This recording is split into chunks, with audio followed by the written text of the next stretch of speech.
आप सभी का स्वागत है आपका अपना YouTube चैनल दीप बिहार में। इस वीडियो में हम बात करेंगे उदासीनीकरण अभिक्रिया के बारे में। तो चलिए देखते हैं उदासीनीकरण अभिक्रिया।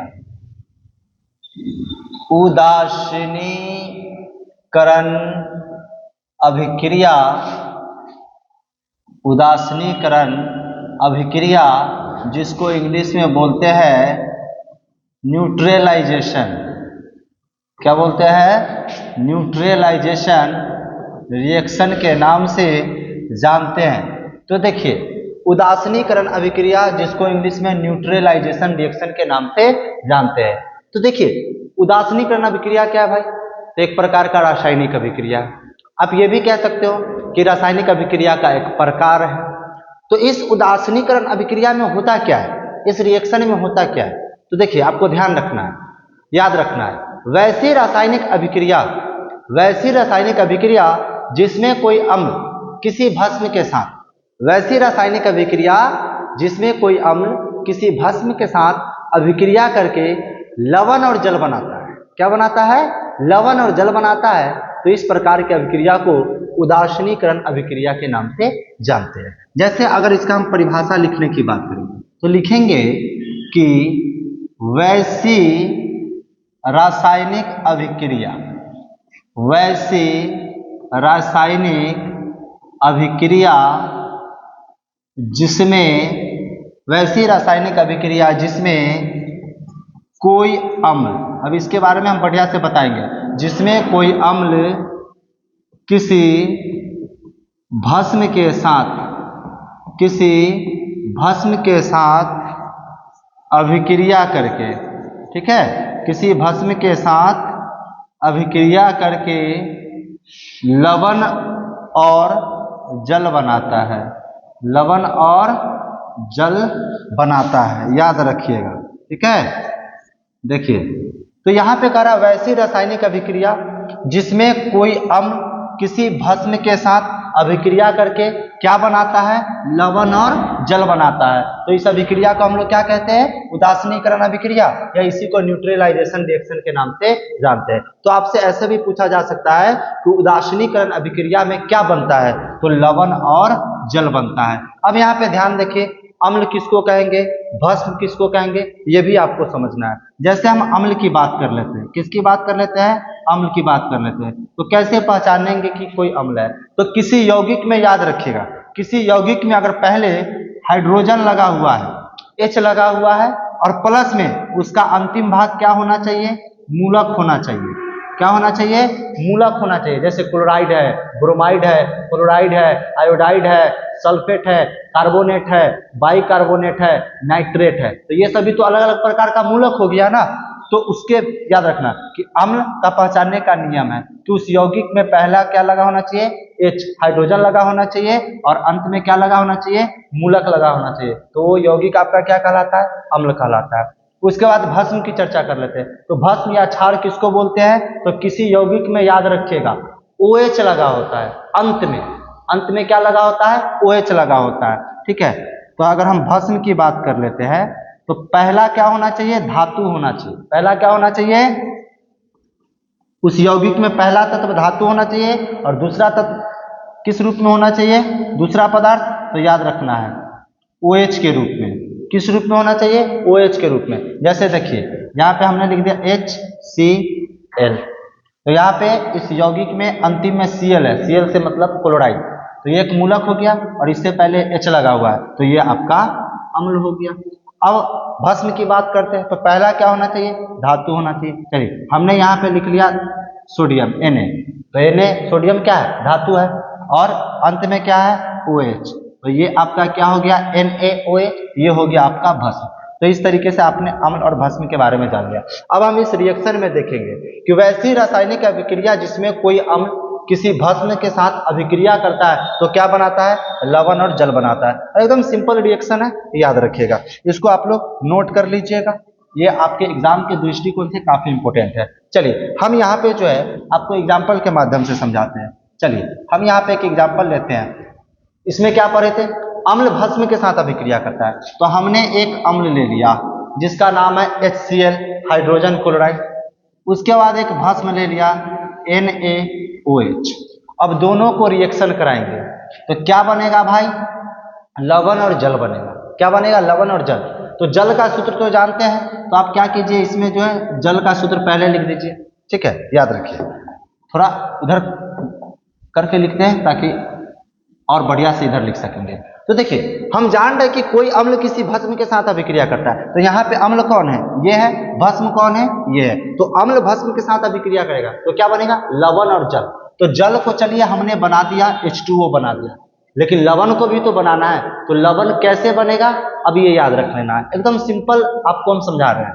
लवण कैसे बनेगा, तो इसमें का धातु, इस यौगिक का धातु और इस यौगिक का मूलक, याद रखिएगा, इस यौगिक का धातु और इस यौगिक का मूलक को उतार देना है तो वो आपका क्या हो जाएगा, लवण का निर्माण हो जाएगा। जैसे यहाँ पे पहले इसको उतारना है इस यौगिक का, तो यहाँ पे Na है तो Na हो गया।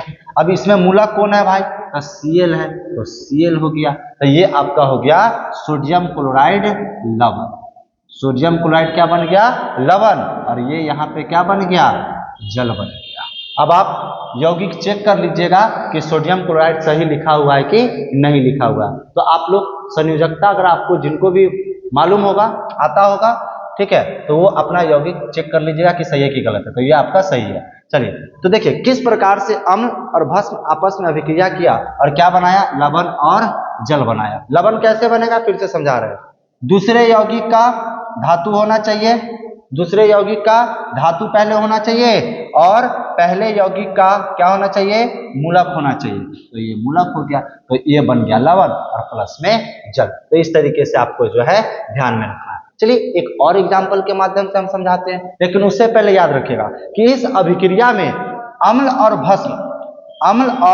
भस्म जो है एक दूसरे के गुण को समाप्त कर देता है। एक दूसरे के गुण को क्या करता है, समाप्त कर देता है, खत्म कर देता है, और नए गुण वाले पदार्थ बनते हैं। इस चीज को आप याद रखिएगा।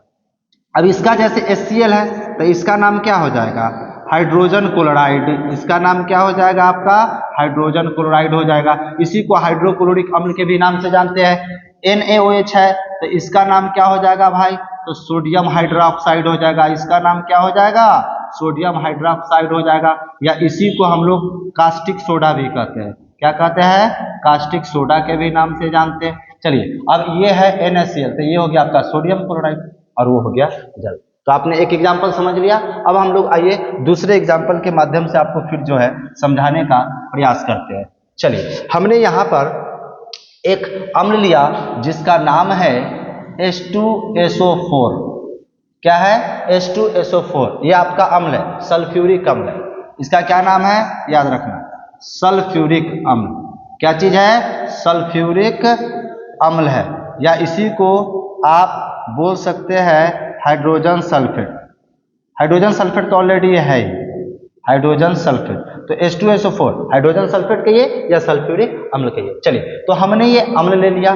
अब यहाँ पे अब देखिए ये अम्ल है कि नहीं, तो हमने क्या बताया था कि किसी यौगिक में अगर पहले H लगा हो और बाद में मूलक हो तो वो यौगिक क्या हो जाता है, अम्ल हो जाता है। तो ये आपका अम्ल है। अब हम यहाँ पे क्या लेंगे, भस्म लेंगे। क्या लेंगे, भस्म लेंगे। चलिए तो हमने ले लिया पोटेशियम हाइड्रोक्साइड, KOH का नाम क्या हो जाएगा आपका, पोटेशियम हाइड्रोक्साइड। क्या हो जाएगा, पोटेशियम हाइड्रोक्साइड हो जाएगा, ठीक है, हाइड्रोक्साइड। इसी को पोटास भी कहा जाता है। क्या कहा जाता है, पोटास। अब ध्यान रखिए, अब बताइए ये आपका भस्म है कि नहीं। हमने क्या बताया था भस्म पहचाने का नियम, कि उस यौगिक में पहला जो है धातु होना चाहिए और दूसरा OH लगा होना चाहिए, हाइड्रोक्साइड। तो है लगा हुआ तो ये भस्म हो गया। अब इसको हम रिएक्शन कराएंगे।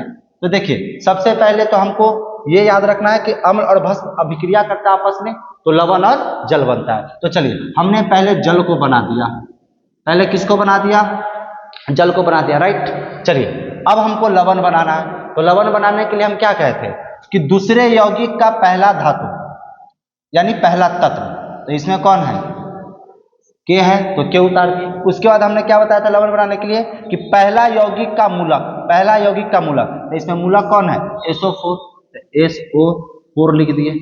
चलिए, क्या ये सही है सूत्र?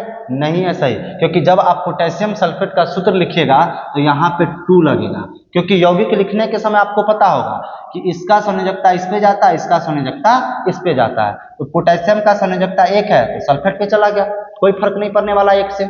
सल्फेट का संयोजकता 2 होता है तो वो पोटेशियम पे आ गया, तो इसका हो जाएगा K2SO4। तो K2SO4 आपका जिसका नाम क्या हो जाएगा? Potassium sulphate. क्या हो जाएगा? पोटेशियम सल्फेट हो जाएगा। तो ये आपका एक प्रकार का क्या हो गया? लवण बना। और ये बेचारा क्या है? H2O। ये क्या है? आपका जल है। तो इस प्रकार से देखिए कि उदासीनीकरण अभिक्रिया किस तरीके से आप लोग बेहतर ढंग से जो है समझ लिया है। तो उदासीनीकरण अभिक्रिया हमेशा अम्ल और भस्म के साथ ही होता है। बनता क्या भाई? लवण और जल बनता है। अम्ल कैसे पहचानेंगे, भस्म कैसे पहचानेंगे, ये भी बता दिए। लवण कैसे बनाएंगे वो भी बता दिए। और जल तो आप लोग जानते हैं कि H2O वो पहले ही बना देना है। तो इस तरीके से आपने सीख लिया। अब इसको हम लोग याद रखिएगा कि उदासीनीकरण अभिक्रिया को एक और अन्य नाम से भी जाना जाता है। याद रखिएगा, अम्ल क्षार अभिक्रिया। क्या बोला जाता है? अम्ल क्षार अभिक्रिया के भी नाम से जो है जाना जाता है। याद रखना है कि किस रासायनिक अभिक्रिया को अम्ल क्षार अभिक्रिया, तो उदासीनीकरण अभिक्रिया को। क्यों भाई? क्योंकि इस रासायनिक अभिक्रिया में कौन भाग लेता है? एक अम्ल भाग लेता है और एक क्षार भाग लेता है, इसलिए इसको अम्ल क्षार अभिक्रिया के नाम से जानते हैं। तो इस वीडियो के माध्यम से आपने उदासीनीकरण अभिक्रिया के बारे में बेहतर ढंग से समझ लिया है। वीडियो अच्छी लगी हो तो कमेंट पे बताइएगा, लाइक कीजिएगा। चैनल को अभी तक सब्सक्राइब नहीं किए तो सब्सक्राइब कर दीजिएगा, क्योंकि इस तरीके का वीडियो जो है हम आपके लिए लेकर आते रहेंगे। Thank you, all the best.